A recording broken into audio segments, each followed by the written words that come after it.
Il existe énormément de compléments alimentaires, chacun avec ses objectifs. Aujourd'hui, je vais simplement te parler de ceux que j'utilise et pourquoi. Quand on parle de compléments alimentaires, il faut être très clair.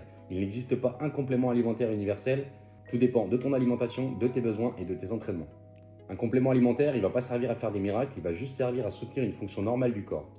Les compléments que je vais te présenter aujourd'hui sont ceux qui font sens avec mon mode de vie et mes entraînements. On va démarrer avec les oméga 3. Ils ne sont pas là pour la performance directe, mais pour la santé globale.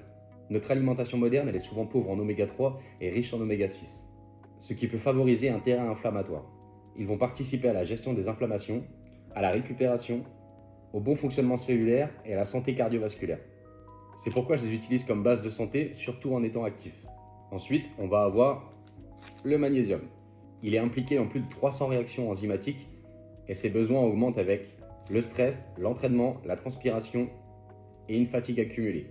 Un manque de magnésium, il va se traduire par fatigue persistante, de la nervosité, des crampes et une récupération plus lente. Moi, je l'utilise surtout pour le système nerveux, la récupération et le sommeil. Ensuite, le troisième complément, ça va être de la whey. Pas parce que c'est indispensable, mais parce que c'est pratique. La whey, elle va permettre de compenser un apport insuffisant en protéines journalier, de faciliter la récupération et de soutenir le maintien de la masse musculaire. Ce n'est pas un repas, ce n'est pas un outil magique, c'est juste un soutien nutritionnel. En 4, on va avoir la créatine. C'est le complément le plus étudié scientifiquement. Elle permet de recharger plus rapidement l'ATP.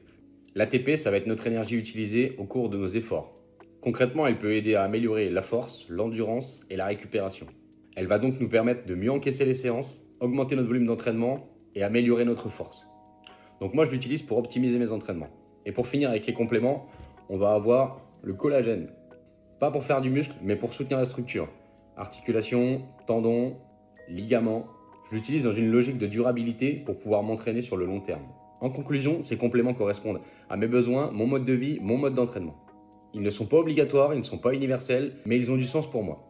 Dans les prochaines vidéos, je vais te détailler chacun de ces compléments et leur rôle. Comment je les utilise et à qui ils peuvent être utiles. Et si jamais toi tu utilises d'autres compléments, n'hésite pas à me le dire dans les commentaires.